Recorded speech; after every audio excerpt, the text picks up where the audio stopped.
கர்த்தருக்கு பிரியமானவர்களே, ஒவ்வொரு நாளும் கர்த்தர் உன்னை தினமும் தேடி வருகிறார் என்ற தலைப்பில் நாம் அதிகமாய் தியானித்து வருகிறோம் இல்லையா?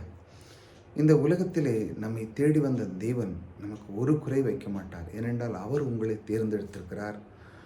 உங்களை ரட்சிக்க பண்ணி உங்களுடைய வாழ்க்கையில் எல்லா விதமான காரியத்தையும் அவர் உங்களுக்கு தந்து உங்களை ஆசீர்வதித்திருக்கிறார் இல்லையா? ஆகையால் அவர் தேடி வந்து நம்முடைய வாழ்க்கையை வழிநடத்தும் பொழுது நம்முடைய வாழ்க்கை மிக பிரகாசமாக இருக்கும். ஏனென்றால் அவர் வழி நடத்துகிறார். இப்போ நீங்கள் உங்கள் பலத்தில் இல்லை, கிறிஸ்து இப்போ உங்களுக்குள்ளே ஜீவிக்கிறார். இனி நான் இல்லை, கிறிஸ்துவே எனக்குள்ளே வாழுகிறார். அப்படி நம்ம பார்க்குறோம்ல, பாடல் கேட்குறோம், வசனத்தை பார்க்குறோம். கிறிஸ்துவே எனக்குள்ளே வாழுகிறார். கிறிஸ்து உள்ளே வாழும் பொழுது அவருடைய வழிநடத்தலை நீங்கள் பிரகாசமாக பார்ப்பீங்க. ஏனென்றால் அவர் வழிநடத்தும் பொழுது உங்களுடைய வாழ்க்கை தரம் உயரும். நல்ல பெரிய ஸ்தாபனத்தில் இருப்பீங்க, நல்ல வேலை இருப்பீங்க, நல்ல தொழிலில் நல்ல முன்னேற்றம் இருக்கும், குடும்ப வாழ்க்கை நல்லா இருக்கும், உற்றார் உறவினர்கள் உறவுகள் நன்றாக இருக்கும், உங்களை பார்க்குறவர்கள் பொறாமைப்பட அளவுக்கு வைப்பார். உங்களுக்கு செல்வ செழிப்பு இருக்கும், நீங்கள் மற்றவர்களுக்கு உதவிங்க. இப்படி பலவிதமான காரியங்களில் நீங்கள் முன்னேறி இருப்பீங்க. அதான் தேவனுடைய விருப்பம். அப்படி தான் உங்களை வழிநடத்த விரும்புகிறார். அப்படி தான் நீங்கள் இருக்கணும். அதான் அவருடைய விருப்பமும் சித்தமாக இருக்குது. தேவன் இப்படித்தான் உங்களை வழிநடத்த விரும்புகிறார். உங்களை ஒன்றும் ஓட்டாண்டியாக வைக்க விரும்பலை. நீங்கள் எப்படியாட்டு போ அப்படி போ இப்படி போன்னு. அவர் உங்கள் மேல் அனாதி அன்பு வைத்திருக்கிறார். உங்கள் மேல் எப்பொழுதும் பிரியமாக இருக்கிறார்.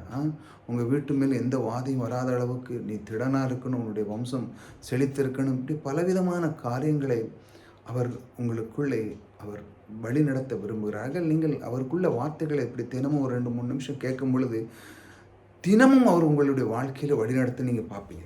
நான் உங்களுக்கு கேரண்டியாக சொல்கிறேன். ஏன்னா நீங்கள் தேவனை அறிகிற அறிவு வந்துட்டீங்க. இப்போ இந்த மாதிரி வீடியோவில் ஒரு 2 நிமிஷம் 3 நிமிஷம் கேட்குறது மூலமாக உங்களுடைய வாழ்க்கை திறனே மாறும். ஏனென்றால் இது கேட்க கேட்க கேட்க உங்களுடைய உள்ளத்திலே அவர் வருகிறார். அவருடைய வார்த்தைக்கு நேராக போவோம். பாருங்கள், நீடித்த நாட்களாய் அவனை திருப்தியாக்கி என் ரட்சிப்பை அவனுக்கு காண்பிப்பேன். நீடித்த நாட்கள். நம்முடைய வாழ்க்கையில் வாழ்க்கை என்பது ஒரு குறுகிய காலம்தான் இல்லையா? நம்முடைய ஆவி, ஆத்மா, சரீரம் அந்த மாதிரி இருக்கிற இந்த பூமிக்குள்ளே தேவன் வைத்திருக்கிற அந்த பூமியில் ஆனாலும் பாருங்கள், ஒரு குறுகிய நாள் தான். ஆனாலும் அதை தேவன் எப்படி செய்கிறார் பாருங்கள். நீடித்த நாட்களாக டக்குன்னு அந்தால போகிறது கிடையாது வாழ்க்கையில். பாருங்கள், சில பேர்கள் பூமிக்கு கொஞ்ச நாள் தான் இருக்கிறாங்க. பாவம், சில குடும்பங்கள் எப்படி போயிருந்தாங்க, குறையான வாழ்க்கையில் அவங்க இறந்து போயிருந்தாங்க.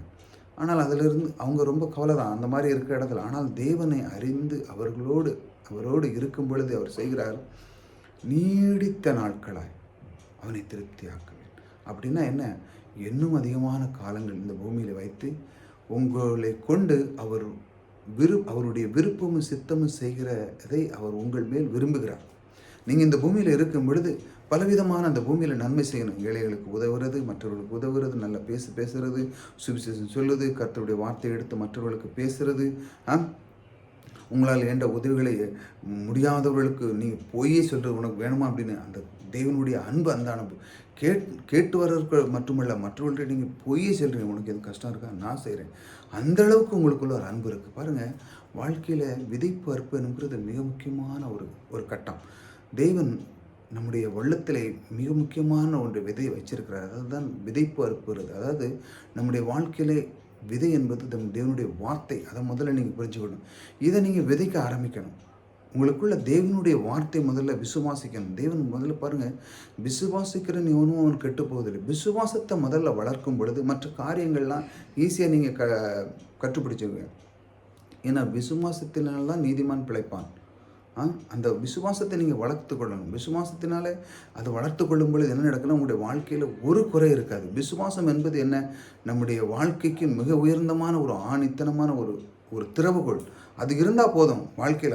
எனக்கு இந்த சூழ்நிலை, இது ஒரு சூழ்நிலை இருக்குது, அந்த சூழ்நிலையில் நான் எப்படி இருந்தாலும் என்னுடைய வாழ்க்கையில் இன்னும் முன்னேற முடியும், என்னுடைய வாழ்க்கையில் இன்னும் திருப்தியாக நான் வாழ முடியும். அதான் சொல்கிறார், உனக்குள்ளே இருந்து நான் உன்னை நீடித்த நாட்களாய் திருப்தியாக்குவேன் என்று சொல்லி அவர் வாக்கு கொடுக்குறார். நம் தேவன் பாருங்கள் எப்படியெல்லாம் வழி நடத்துகிறார் பாருங்கள். நம்மை கொண்டு நமக்கு மேல் அனாதி அன்பு வச்சுருக்கிறாருங்க. கர்த்தர் நல்லவர் பாருங்கள். நம்ம தேவன் எவ்வளோ நம்ம மேல் பிரியமாக இருக்கிறார். நம்மளை கைவிடுவாரா? ஒரு நாளும் கூட மாட்டார். அவர் நமக்கு மேலே அவர் மேலே ஆய்த்து நீடித்த நாட்களை திருப்தியாக்கி என்ன பண்ணுவார்? என் ரட்சிப்பை அவனுக்கு காண்பேன். அந்த ரட்சிப்பை நான் காண்பேன். அவன் மேலே எப்படி பிரியமாக இருக்க, உனக்கு நான் எப்படிலாம் பண்ணியிருக்கிறேன், உனக்கு காரியங்கள்லாம் எப்படிலாம் இருக்குது, உனக்கு நான் எப்படிலாம் வாய்க்க பண்ணேன், நீ எந்தெந்த சூழ்நிலையெல்லாம் எப்படி இருந்தால் எல்லாமே அவர் உங்களுக்கு காண்பித்து உங்களுடைய காரியத்தில் மிக சிறப்பாக அவர் செய்கிறார். பாருங்கள், இதை தான் நம் தினமும் கற்றுக்கொள்ள வேண்டும். கர்த்தர் எப்படி வழி நடத்த, நீங்கள் சூழ்நிலையில் எத்தனையோர்கள் நீங்கள் தவறு செஞ்சுருக்கலாம், ஏதாட்டு ஒரு சூழ்நிலையில் மாட்டியிருக்கலாம், எப்படியெல்லாம் இருந்திருக்கலாம். ஆனால் தேவன் அதை பார்ப்பதில்லை. தேவன் உங்களை எப்படி பார்க்குறார்? கிறிஸ்துக்குள்ளே பார்க்குறார். இவன் இப்படி இருக்கக்கூடாது, இவன் இன்னும் வரணும். ஏன்னா நீங்கள் தேவனுடைய பிள்ளையாக இருக்கீங்க. ஒரு சூழ்நிலையில் ஏதோ ஒன்று ஆயிட்டு, ஆனாலும் கிறிஸ்து உங்கள் மேல் பிரியமாக இருக்கிறார். ஆக நீங்கள் கிறிஸ்துக்குள்ளே மறுபடியும் வந்துடணும். பழையது இதெல்லாம் ஒழிந்து புதிதாக ஆகிடணும். அதான் புது சிருஷ்டி ஆகணுங்கிறது. தேவன் அதைத்தான் விரும்புகிறார். இப்படி நீ உள்ளே வரும் பொழுது, நான் உன்னை இந்த உலகத்திலே ஒரு புது சிருஷ்டி, ஒரு புது குழந்தை பிறந்தவொன்னு இந்த வீட்டில் எவ்வளோ மகிழ்ச்சியாக இருக்கும். அதே போல் தேவனுக்கு எப்பொழுதும் நீங்கள் உள்ளத்தில் வரும் பொழுது, தேவனின் உள்ளத்தில் தினமும் ஏற்றுக்கொள்ளும் போது அவருக்கு ஒரு புது ஒரு ஆரப்பயக்கம், ஒரு சந்தோஷம், ஒரு மகிழ்ச்சி அப்படி உங்கள் மேல் அனாதி அன்பு வைக்கிறாருங்க. நம்ம மேல் அந்த மாதிரி வைத்து தான் நம்மளை வழிநடத்தி கொண்டு இருக்கிறார். வாழ்க்கை இன்னைக்கு நீடித்த நாட்கள் வாழுகிறீர்கள் என்றால் அவருடைய வழிநடத்தல், அவருடைய அன்பு, அவருடைய கிருபை, அவருடைய ஆனந்த சந்தோஷத்தில் உங்களை வழிநடத்துகிறார்.